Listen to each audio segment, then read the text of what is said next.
What's up everybody, welcome back. Today we've ventured up to Logan City to a place called Tudor Park.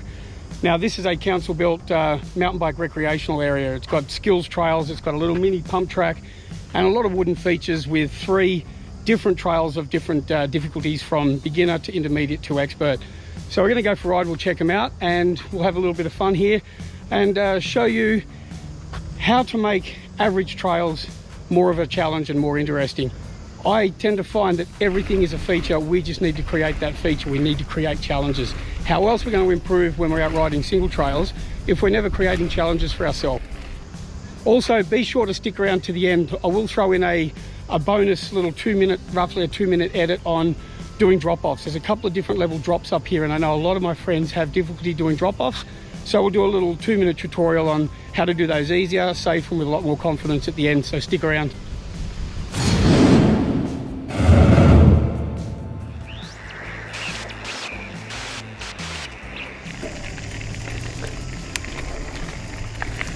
Pretty neat, cool little trail system that on a flat area, there's not really much hill. And you know, this is the sort of place that I could bring my young daughter. She could have some fun here as well. So it's a good little setup for all ages.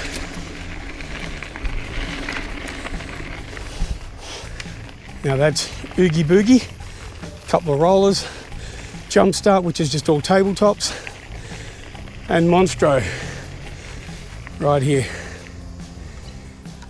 All right, practice run. Let's see what this place has got to offer. Short little jump.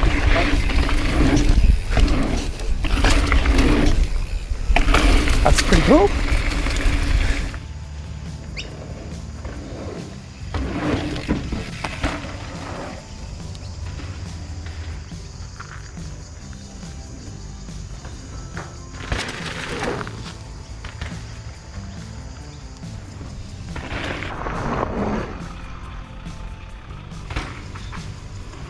So we're going to go for a ride down Oogie Boogie right now. Let's go check it out.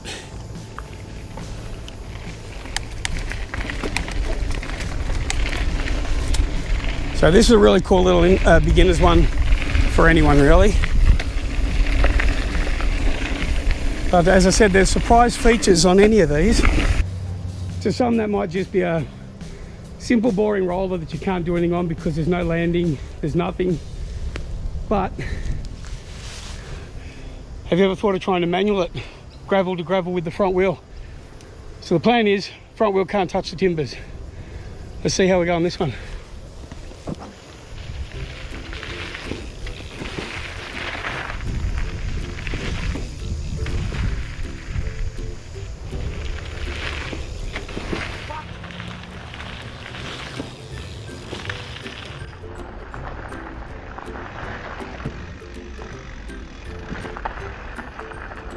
All right, there we go. As I said, every feature is a challenge. You just need to create that challenge.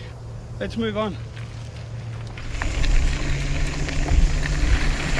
Here's another manual challenge. This one's pretty steep though. Whoa, real steep. Still on Oogie Boogie. Another little roller. Another little roller.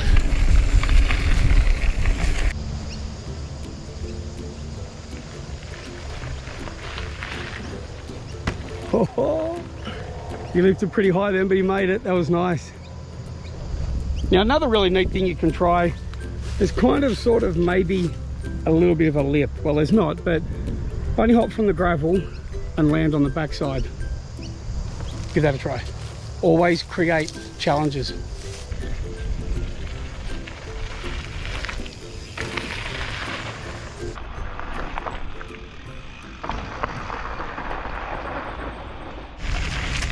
The beauty of all 3 of those trails is that they all come back onto the one junction, which then takes you back to the start of the 3 featured trails. So it works really well. Okay, that's Oogie Boogie done. Now that is a beginner's trail, but I tell you, that just had more challenges on it than I've had in quite some time. So as I've stated, the whole, I guess, a good solid part of this video is to remind every single one of you that skill level is not important on a trail. It's what you want to make of that trail that dictates what you're going to bring out of it. And the simplest of features can be challenging. You need to create that challenge. So I haven't ridden down here yet, but it looks like all simple little doubles and drop-offs. How hard can it be?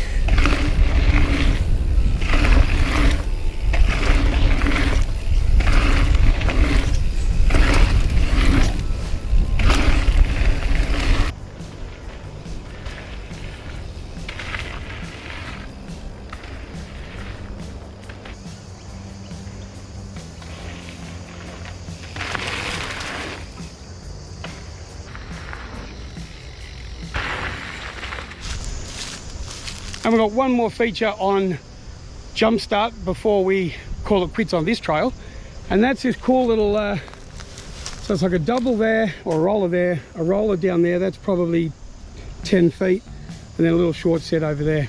Try and manual all four.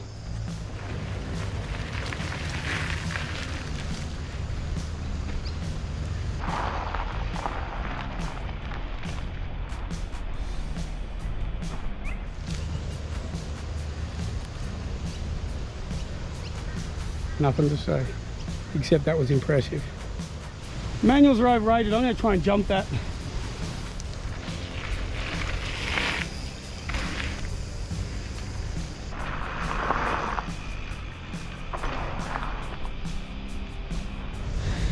And that is the end of Jumpstart. So it's a trail with 6 tabletops, a really good place if you want to learn to be able to jump and get a little bit more air without committing to anything serious. Jumpstart is a definite little feature trail to try it on. Okay, and here it is.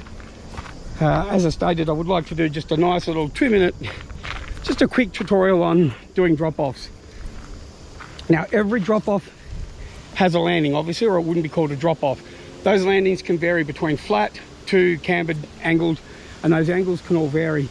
Now, the key to a perfect drop-off is to angle your bike to that landing.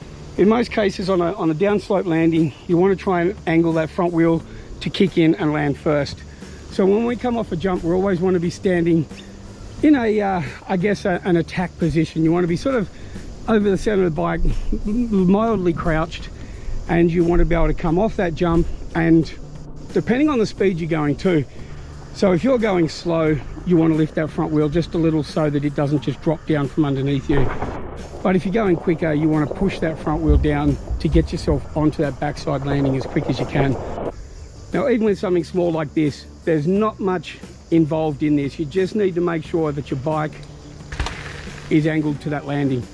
So you want to stand yourself up, lift that front wheel a little bit because you're going slow. Always remember, the slower you go, the more lift is involved in that front end. When we go over to the larger step-offs, drop-offs, believe it or not, they're actually easier. So a situation like this one here, again, it's only 2.5 feet tall. You don't need a lot of effort to be able to come off this jump here. So even going slow, lift a little and you land beautifully. In a situation like this where it's a nice, beautiful downslope, you do not want to land back wheel first. To be honest with you, you actually want to land front wheel first, because as you're coming down, your front wheel touches that lip and then your back wheel touches. So you want to come in a nice, beautiful trajectory straight down.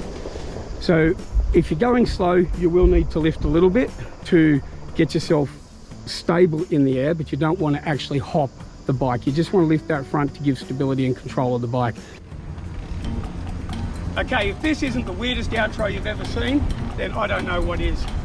As I always say, thanks heaps for the support. If you liked what you saw, click that like button. If you haven't subscribed yet, there's a tab on the bottom right. Click that, subscribe to the channel. There's plenty more to come.